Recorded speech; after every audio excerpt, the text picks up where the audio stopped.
Indiana basketball is still looking for their first commit in the class of 2026, and it might just happen today.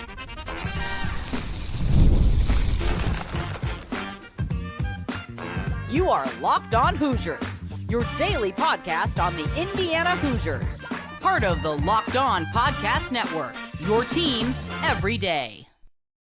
Welcome into this, the Locked On Hoosiers podcast. I'm your man, Jacob Goins. I appreciate you being here, making this your first listen or your first watch every single day. We are part of the Locked On Podcast Network, which is your team every day. Today's episode of Locked On Hoosiers is brought to you by Monarch Money. Take control of your finances with Monarch Money. Use code LOCKEDONCollege at monarchmoney.com for 50% off your first year. Well, thank you so much for being here. Lots to go over on the show today. I asked you yesterday what your favorite moment or favorite game from last year's football season was for Indiana. Got some great comments and responses. We'll talk about those in the last segment of today's show. Plus, Prince Alexander Moody has been on his Indiana official visit. We'll give you updates there, what it would mean if he were to pick the Indiana Hoosiers. But we start the show with a guy who is committing today on June 25th on this Wednesday. It is Sammy Jackson, the one we have talked so much about, the one that we have hyped up quite a bit, and not for nothing. I mean, he has absolutely earned the hype that he has received.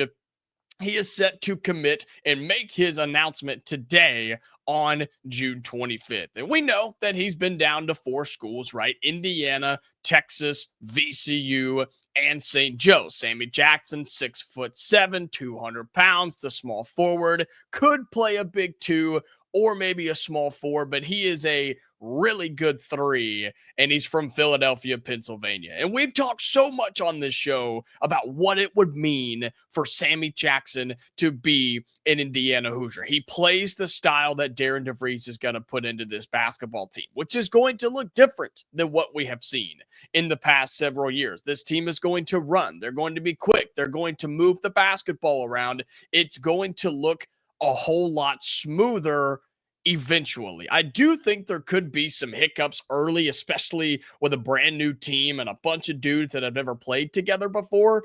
I do think there could be some hiccups early, but that's what non-conference play is for. But I'm very confident that by the time we get to Big Ten play, consistent Big Ten play in January, that this team is going to be off and running and they're going to look really, really good. But I think Sammy Jackson, the 2026 recruit, right, who is considered a top 70 player in the class, 67, 68, kind of depending on where you look, I think he plays that style of basketball. His defense is incredible. He moves his feet very, very well, plays to his size on that end of the floor. And then offensively, we've talked about the shooting stroke that he has. He can hit it from the outside, a little bit slower on the release, but when he shoots it, it goes in most of the time. He can also shoot the mid-range. He can get to the high elbow. He'll pull up on the baseline, or he'll just put it on the floor, bump you once or twice, and get to the bucket and lay it in. He has the post-up ability. I call it the spot post-up, where he finds an open spot in the lane and parks himself there rather than using a big frame, which he doesn't necessarily have compared to an actual big, to just bump his way to the basket. He's got all these traits that I really do think would fit perfectly for Darian Devries and the Indiana Hoosiers. Problem is, I think he's a really good prospect for Sean Miller in Texas too. And we have talked about where his recruitment has kind of been, where it's kind of stood. And we've known that he's committing on this day for quite some time. I saw on YouTube that On3 had their live commitment video scheduled for 2 o'clock Pacific Standard, I think.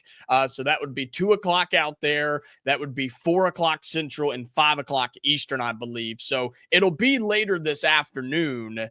But I've told you, I think this is down to Indiana and Texas. I just think that these are the 2 programs that have made the biggest impact on him. I think these are the 2 that have the most to offer in every facet of the game. And I do think he will be picking between Sean Miller and the Longhorns and Darian Devries and the Hoosiers. But there's been a couple of things that have stuck out to me that make me feel a little uneasy going into commitment day. One, it's his comments that he has had in the past, not necessarily recent, but just his past comments of his relationship with Sean Miller, most of that coaching staff at Texas, right? Because he's talked about how they were recruiting him when they were at Xavier, when Sean Miller was the head coach at Xavier. They were recruiting him heavily there. They wanted him. They were going to make him the superstar for Xavier basketball. And then when they took the new job and they all moved down to Austin, Sammy Jackson has talked about how none of that has changed. They have elevated that. They have carried that from Cincinnati, Ohio to Austin, Texas. And when you talk about potential of a basketball program, I know Xavier's in the Big East, and there's a lot of conversations there on how that conference may just start dominating basketball because of revenue sharing. I get all of that. You're talking about the University of Texas. They got money. They've got anything you could possibly want. Money, facilities, the fan base, everything. And for a school where men's basketball of the Big Four is the worst one by far, the potential is through the roof for a kid like Sammy Jackson, who I think would thrive with a coach like Sean Miller in his system too. And the fact that they have continued to recruit him, continued to make him special or feel special is really difficult. It's something that's hard for Indiana to overcome. And you pair that with the fact that he went on his official visit this week to Texas. That's a really hard thing to overcome, man. That is really, really difficult. And look, I'm not saying which one he's going to pick because I don't know. But I do fear that it's leaning towards that whatever color orange that is rather than what we've got here with the red, right? I just feel like it's going towards Texas more than it is Indiana. And we could be fooled. We could be wrong. I'm saying those are hard things to overcome if you're Darian Devries in this Indiana staff because you had to jump in late. You've had about this much time, right? You've had about an ant size worth of time where Sean Miller and his staff have had an elephant's size worth of time. I mean, they've had so much of an advantage on you. And the fact that Indiana has made it into the top four, I think the top two for this kid is really, really special and should say something to you as an Indiana fan. Could Sammy Jackson pick Indiana? There's no doubt. Absolutely he could. And I think it would be a great decision for him. He'd be the first commit in the class of 2026. But I think there are a lot of obstacles for Indiana to jump over and hoops to jump through if they want to make this a reality. But it happens today. He'll pick this afternoon between Indiana, Texas, VCU, and St. Joe's. I don't think I feel great about it today, but I think Indiana still has a chance. I think we still have a chance. And if it does not happen, it's okay. I want to make that very clear. If this does not happen for Indiana, if we miss out on Sammy Jackson, then it's okay. There are others in the chamber. There are others in the belt. There are others in the works for Indiana to begin to build this 2026 class. And I don't want this to go back to the old school of, well, runner up again. Oh, we were there again, missed out again. I don't want that to be the narrative. And it's going to be easy to say that. And it's going to be a lot of people that do say that. But this is different, man. This is the very first one. But I'm still believing that it's possible. I'm just telling you how I feel on commitment day. I think he's leaning towards Texas because of his relationships with Sean Miller and the fact that he took an official visit right before he commits. It's a lot to work through, man, if you're Indiana. But don't count out Darian Devries and the Hoosiers just yet. He commits this afternoon. Sammy Jackson, 6'7", 200-pound small forward, ranked 67th in the class of 2026. He's going to pick between St. Joe's, VCU, Texas, and your Indiana Hoosiers. Well, coming up here on Locked On Hoosiers, we'll talk about another recruit that has been on campus for Indiana, one who could become the first or the second commit in the class of 2026. We'll have that for you next, right here on the Locked On Hoosiers podcast. Today's episode of Locked On Hoosiers is brought to you by Rugiet. Okay, guys, if you've probably heard of Viagra or Cialis, maybe you've even tried them, but if you're looking for something beyond the usual pill, it's time to meet Rugiet Ready. Rugiet Ready is a next-gen prescription treatment designed to amplify arousal in the brain and boost blood flow. Unlike the usual pills that can take hours, Rugiet's 3-in-1 formula dissolves under your tongue and kicks in fast on average in 15 minutes. Effects can last up to 36 hours, so you can stay confident and in control when the moment is right. If traditional options haven't worked for you, Rugiet might be the answer. Over 150,000 men have already made the switch. And look, you can even read real customer reviews on their website. It's helping a lot of people feel more confident and present in the moment. Head to rugiet.com/lockedoncollege and use the code lockedoncollege to get 15% off today. That's RUGIET. All right. RUGIET.com/lockedoncollege and use the promo code lockedoncollege for 15% off your order. Individual results may vary with prescription treatment. Compounded drugs are permitted to be prescribed under federal law, but are not FDA approved and do not undergo FDA safety, effectiveness, or manufacturing review. Please visit Rugiet website for full safety information. All right, welcome back into Locked On Hoosiers. Yeah, appreciate you being here, making this your go-to spot for all things Indiana athletics. And I do want to say this, with Sammy Jackson committing later on this afternoon, whether he picks the Hoosiers, whether he picks the Longhorns or blows everybody away and he picks the Rams of VCU, okay? We will have a video and an episode for you. If you're listening on audio, watching on video, we'll have an episode. Hopefully, I'm hoping to be able to put something up, a reaction up later on this afternoon. So if you're watching or listening to this and you're like, man, he already committed, what are you talking about? Then go check that one out and we'll have a full reaction for you there, okay? But Sammy Jackson has every chance to be the first commit for Darian Devries and the Indiana Hoosiers in the class of 2026. If he is, great. Then this guy could be the second. If he doesn't, okay, this guy could be number one. All right. Prince Alexander Moody, who has been on his official visit to Indiana early in this week, right? It took place the first couple of days of this week. He's been on campus, and all signs point to this has gone really, really well. And we heard that about Sammy Jackson too. And I don't want that to be, I guess, conflicted, or I don't want that to be linked together, right? If Sammy does or doesn't pick Indiana, we've heard good things about the official visitors so far, the few high school recruits that have been on campus for IU. But we have heard good things about Prince Alexander Moody during his time at Indiana. Okay, he's 6'4", 180 pounds. He's the combo guard. He can play the one, he can play the two, whichever one that you need him to play. He's the Maryland kid, right? He's from District Heights, Maryland. You're in a battle with the Terps right now. Illinois got an offer out there too. Big name programs, and a lot of them from P4, right? And so you are fighting for someone who I think is really, really talented. He's someone who has fallen in the ranks in the latest updates from On3 and 247 and things like that. And I'll be really honest with you, I can't seem to figure out why. I don't know why he dropped in the rankings. He's, according to 247, he's 123rd in the country. He's the 18th ranked combo guard. That's kind of tough to rank, in my opinion. And then 4th out of the state of Maryland. But man, turn on the film on this guy.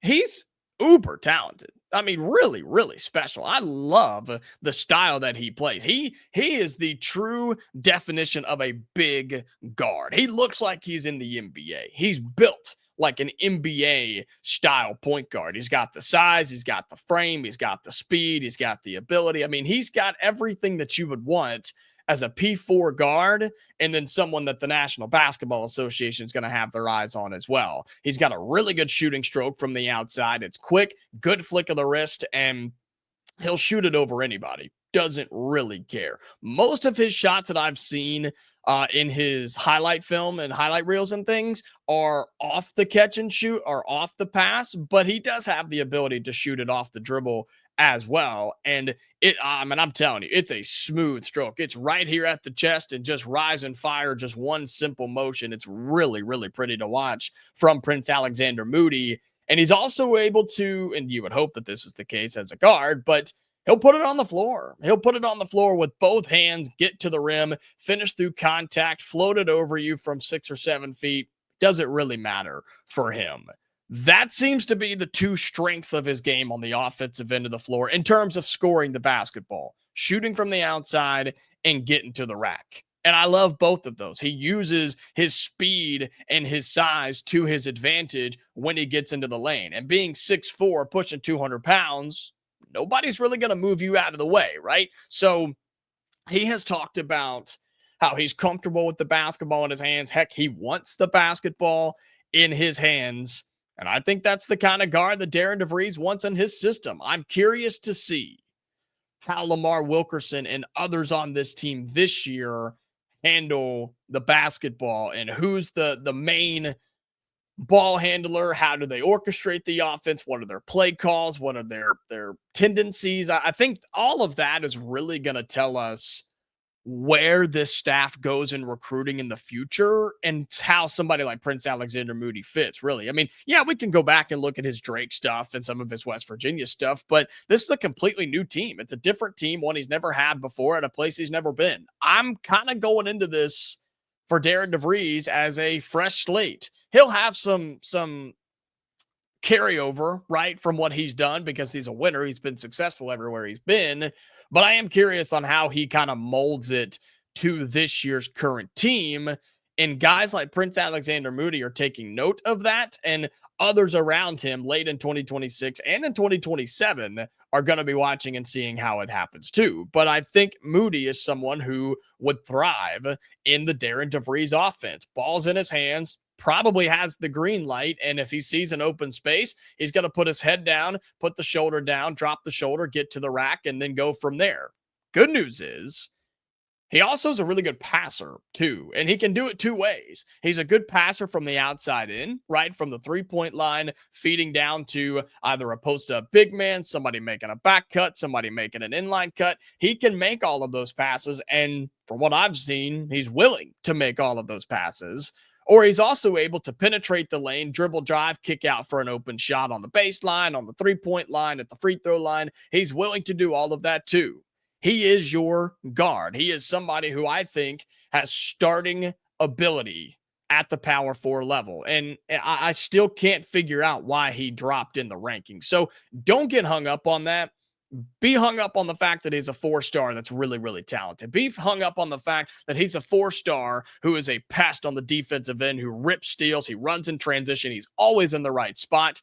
And I think this guy is someone, a common theme here, that would fit really, really well in the Indiana system. This could be your first commit of the class of 2026 if Sammy Jackson doesn't commit, or it could just be your first guard commit in the class of 2026. And I'm telling you, man, I'm not just saying this. Hopefully you have figured out that I'm not that way by this point. This kid's got some serious potential. I really do believe he could be a starter at a P4 school and could make his way to the NBA one day. I just think he's built that way, and I think he plays that way, and I love watching his highlights. I have not seen an official commitment date yet for Prince Alexander Moody, but I've heard all good things about his visit.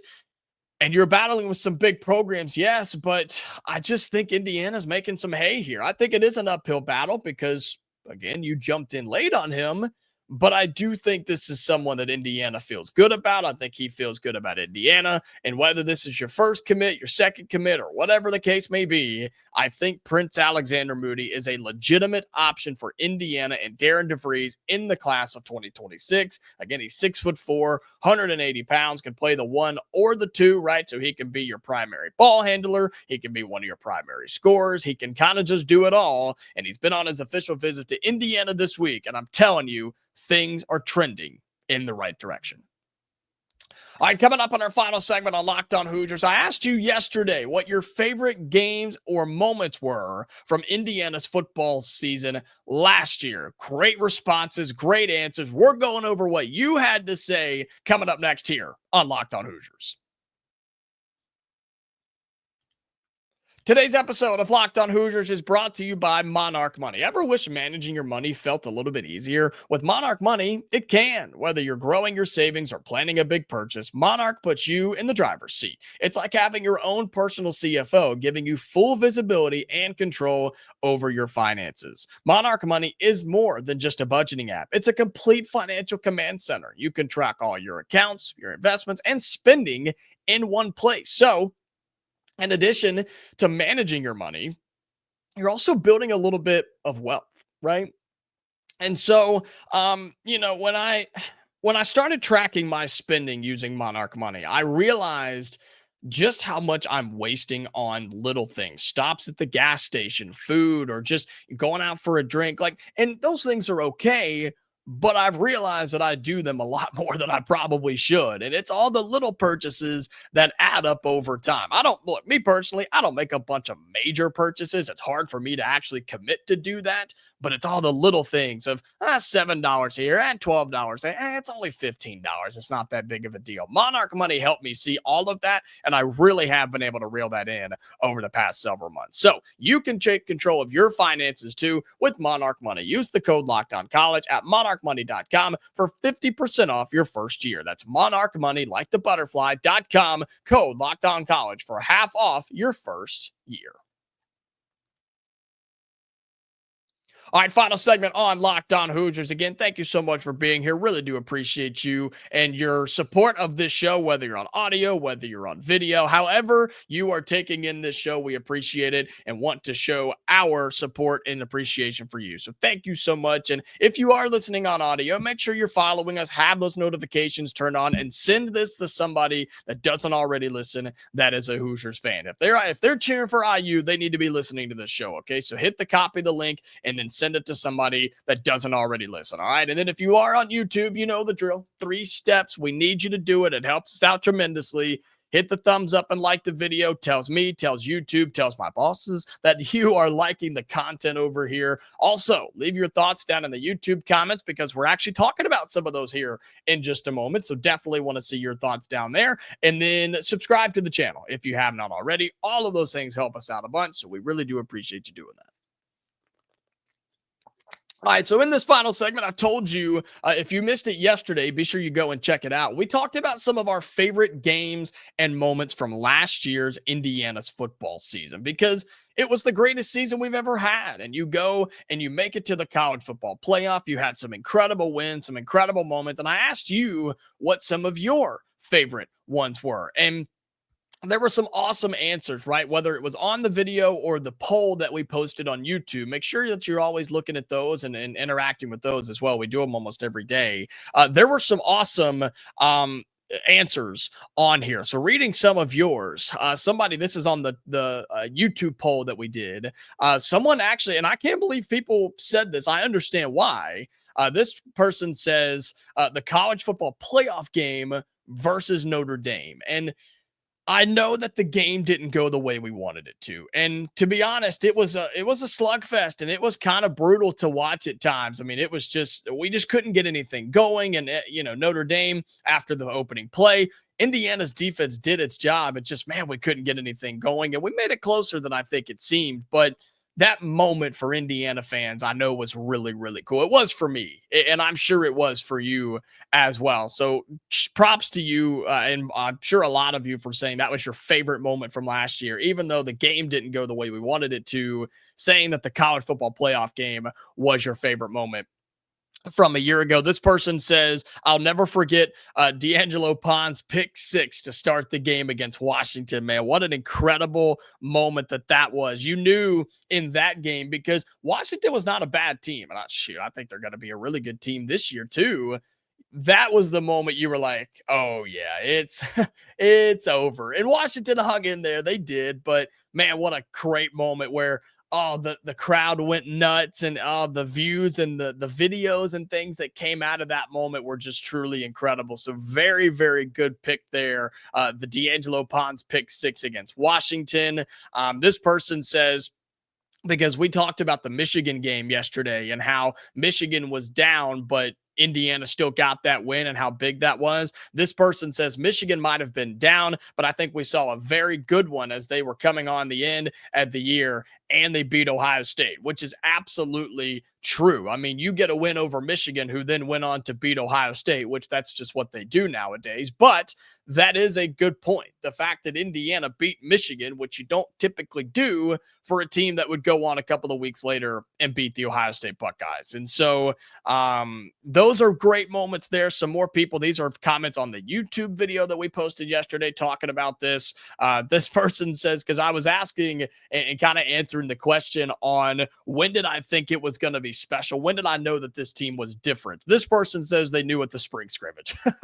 So, hey, man, props to you if you truly did see it at that point. But they said the Maryland game, which is one that I really started to jump on. But a lot of people here have talked about the Nebraska game.